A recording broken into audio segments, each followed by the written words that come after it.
Jason again. I wanted to give an updated video of our automation flow so you can see everything that's happening. I think the last time I did a video on this was several months ago, and there's been quite a few updates that we've added. So this is like the centralized base that stores all the LinkedIn accounts that are currently being processed. So it's the Phantom Buster view. I've got all the names here, but obviously I've hidden them just so I don't want any of them getting banned. But essentially, we have the Airtable API here to know which base it's associated with. We have the cookies related to the LinkedIn account. If there's an issue, it gets changed to update. So I have an assistant who basically just goes through these manually and updates them.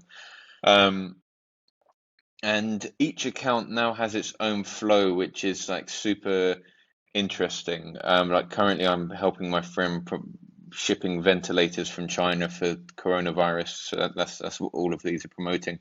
But this is just like a dashboard basically. So if I want to change the messages on this account, for example, I can add whatever I want here. Currently they're all sending the same thing, but each of them I can update the account so quickly, which is really good. So every day I'm making little changes in the messaging, and I can still use Phantom Buster things. For example, there's custom first name here, and that's added in automatically. And then as well, at the bottom of the page, it will add in a signature. So it will put in the first name of the account that's sending the messages. So that's all done automatically. I don't have to think about it. It just removes any room for human error. And I can also send them to a specific URL, and it will add that at the bottom of the signature if there's something added there. So yeah, that is just the sort of the management system that I have in place. So I can just add in accounts within seconds. The only issue is having enough accounts to do it. So that's where all of the accounts are managed from. And then if we go into the actual automation, this is performing a search in this table for the record that is next up that needs to be processed. So it will go and find, so currently this one is next in the queue. And I've then assigned in another Airtable, I've assigned LinkedIn profiles to each different account. This is doing a search and pulling that information, and then the iterator is just separating them out into individual records. So based on what needs to on what's happened previously. So for example, if they're not a first level connection, it's going to send them up here, and we're going to go and send them a connection request. Depending on the outcome of their connection request, it's going to be routed into various different things. For example, if we find an email, we'll sync it over to Mautic. We'll update the response in Airtable.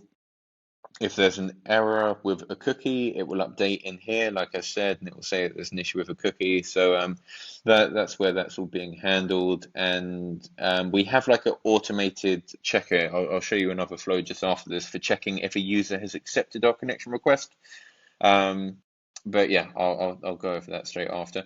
And then this is sending a follow-up message. So once the user has accepted our connection request, we're going to go and send a follow-up message. And as you can see, the Phantom Buster API and everything is all done dynamically. We're adding the cookie in, we're adding the LinkedIn to connect to, and we're putting in that's actually incorrect. We're adding the string as JSON. To make sure that those messages are being sent correctly. And yeah, so it's pulling from this table, it's pulling LinkedIn to is the name of the first follow-up message that we send. So you can send as many different follow-ups as you want. This sequence is set to send 4 follow-ups as long as they don't reply. This is a message downloader, so it's going to check if the user has replied. If they have replied, it's going to sync the reply over to front, and if they haven't replied, it's just going to keep sending follow-ups until we've sent all 4. If there's an error, it's going to be sent to me in Slack, and it's going to say there's an error in this account. So that is how the flow is running currently. Previously we had Twitter involved, but I've actually deleted that. The accounts are sent over to Mautic, which we use as the email automation platform. If a reply comes in on LinkedIn, we'll stop sending emails on LinkedIn, and we'll stop sending email follow-ups, and also like vice versa. If a reply comes on email, it will stop sending email follow-ups, but we'll also sync that back over to our database, and we'll tell it to stop sending follow-ups on LinkedIn as well, just to make sure that we're not like harassing a lead, basically. Um, yeah, and then like so I'll move on to the next stage. Right now we're getting into like some more interesting stuff. This is just like a LinkedIn Connect and like follow-up sequence, basically. So once an invitation is accepted, we're currently listening to Gmail for all of the accounts. If it gets an email that says your new connection, because LinkedIn sends an email every time, we're using a regex pattern to extract the LinkedIn profile that has accepted our connection request. And then we're basically just running a number of different searches to find that LinkedIn profile within Airtable, find the associated data, and then we're going to immediately send them a message. So we're pulling out LinkedIn message 2 from this again. So like if I've sent you a connection request on LinkedIn from one of our accounts and you accept it, we're going to instantly get an email through saying that you have accepted our connection request, and we're going to pull your information from the email address, and instantly you're going to get or there's going to be like a minute delay for this to actually run, but within a minute you're then going to get an immediate message from us. So that works really well because it means that we know that the prospect is online at that point in time. They're on LinkedIn, and they've just accepted our connection request. So it's just a perfect time to follow up. And then as long as that goes through successfully, it's just synced back to Airtable. We also have over here like the number of invitations that have been sent. So I actually started this a little bit late today. And it's only sent 466, but usually we're processing about 2,500 to 3,000 per day. Um, but yeah, I was a little bit late starting this today. And then if a message is sent, it also updates it here. Currently, we're really focused on outreach to new people, so it's just we're mainly doing this column. Um, but yeah, I will. So that's how like that stage of it works, and now we can get into like the more interesting stuff. So again, based off of email, if someone replies to your message on LinkedIn, LinkedIn are going to send you an email saying you've got a new reply. So using like a similar structure that we were before, we pull the person that has replied using a regex pattern, and then we go and download the message that they have sent using it's over here, sorry, using LinkedIn Message Downloader. We download their response, and then we sync that over to a tool called Front. Front is like an email management tool. So here we can do some really interesting things. Because we're managing like 50 LinkedIn accounts, it just doesn't make sense to be logging in and out of loads of accounts like all the time, and constantly checking if they've got replies or not. So using this tool here, we can see that Carly Fanning has replied to one of our accounts called Tonya. And obviously, I don't want to go and log into Tonya every single time. So if we actually leave a comment down here, so she said that she's going to talk with her colleagues. So I can say, hi, Carly. Perfect. Please let me know if there's anything else I can do to help. And then if we send that from Front, it is then going to log in to the associated account, in this case Tonya, and it's going to go and send a reply in that conversation. So this is the LinkedIn response sender. So Front, the reason I like it is it has like nice automations built in. So whenever that happens, it's just submitted. We capture it but via a webhook here, and we find out who the account is, and then we basically just go and do a Phantom Buster message sender, and whatever data we pulled was in this comment is going to be sent as a message, as you can see here. Once that goes through successfully, we just archive the conversation so that we know that it's been successfully delivered to Carly and that I don't need to follow up on it. Obviously, automations can have issues sometimes, so it's just good for us to have that like user experience and know that it's been processed successfully. So I actually capture like I'm having like hundreds of conversations. All of these are just people replying on LinkedIn, various different leads. that I'm then like following up with just without ever needing to log into them. So it's just a really nice automated system. Like you could also build this on top of a CRM. You could also do it within Slack actually. So as you can see, this has just been archived in LinkedIn messages. That means that our response has been successfully sent to Carly, which is good. But yeah, like you could build this into a CRM if you're managing a lot of different accounts, like syncing all your conversations, I think is a really interesting idea. Another thing that I actually did in the past was there's a tool called Monkey Learn, an API that you can actually look at that essentially it analyzes a response in a conversation. So immediately we can tell if a response is negative, neutral, or positive. So if we go into everything tagged positive, it's just saying like, yeah, so these are like people who were obviously happy to receive our reply. So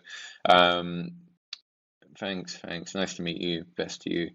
So yeah, we can it's just like essentially filtering out anyone that's not worth looking at. So it's just like a time saving thing for me, really, which is good. And yeah, essentially that is like the main flow that we have. I can also show you like something else quite interesting that I built out not too long ago. So it also has like one-to-one personalization and click tracking. So I can actually tell, like for example, we're reaching out to, or I'm reaching out to hundreds and thousands of leads. And it's really good to know like who's interacted with your messages and who hasn't. So I implemented like one-to-one click tracking throughout the flow, so I know exactly who's clicked, what their name is, which company they're from, da da da. So I can, and then that's actually synced back to Airtable as well, so I know how to proceed going forward. So all of our leads are sent they're sent a URL that looks exactly like this. So if you see like it's personalized to the actual user that we're reaching out to, in this case the CEO, they're going to get a link that looks like this, and it just really helps with our like click-through rates. So I'll just go through and give you an example of what happens here as well, just to show you like the personalization that we've added. So for example, this person's website is capture billing, and if we enter the URL as he would receive it in LinkedIn, it's just going to redirect to our homepage. And we have like some UTM parameters. I didn't mean for that to pop up, but here his first name is Manny, and it says, hi, 90 days free, Manny. Hi, Manny, here's a 90-day free trial for you and your team at capturebilling.com, which is his website, and that's his first name. So it's just a little element of personalization. I didn't mean for that to pop up just yet. I was going to show you that after. But then if we scroll down, we've actually got a screenshot of his website on top of our like custom widget builder. If I make it full screen, like the experience is much better. So we've added his image here. We've put some personalization on board. These are actually colors that have been extracted from his website. And another layer of personalization that I could add is taking like his page title and then also taking his description in his meta tags and automatically adding it on here, but I haven't actually done that yet. So yeah, like this just shows that we've just got like a personalization element on our website, and it's just an interesting growth hack. So far, I find it actually like triples our conversion rate, and which is pretty good. Of it like and this is all like built on top of Notifier. So this personalization, like any Notifier user can add it onto their website. Like I was saying the other day, I'll make another video on it though. But it's just a really interesting feature, and you can also like sync data across. Like this would be really easy in any like type of email outreach. I don't use like MailChimp or anything like that, but let's say if you were using like an email automation tool, you can just add their like first name, last name, and website parameters within your CRM, and they're going to get like a personalized pop-up. So it's just really easy things to add in to give you a layer of personalization in your website. Yeah, I think that's pretty much everything. I'm trying to think. Yeah, I haven't, like, in terms of email automation, like I just use Mautic. Previously, I was using a custom solution, but I've now moved away from it. Um, but yeah, of course, if anyone has any questions, anything like that, then feel free to let me know. I love discussing automations, and this is just like an updated video that it was actually in a live stream that I did. I was with a number of guys just like going through the automation, and everyone was quite surprised at how much it progressed. So I thought maybe it's time to put out an update video. But there's a number of other like interesting sequences and things that I'm uh, also working on. And also with like the guys at Linked Boost, there's two really smart guys that I'm working with, and I like it a lot. They have like really good ideas, and they're a lot more technical than I am. You know, I'm happy building like automations and piecing things together, but they're much more like creative with technology and how we can utilize it in like a way for marketing, which is really cool. So yeah, as always, any questions, feel free to leave a comment below, and I'll be happy to answer anything.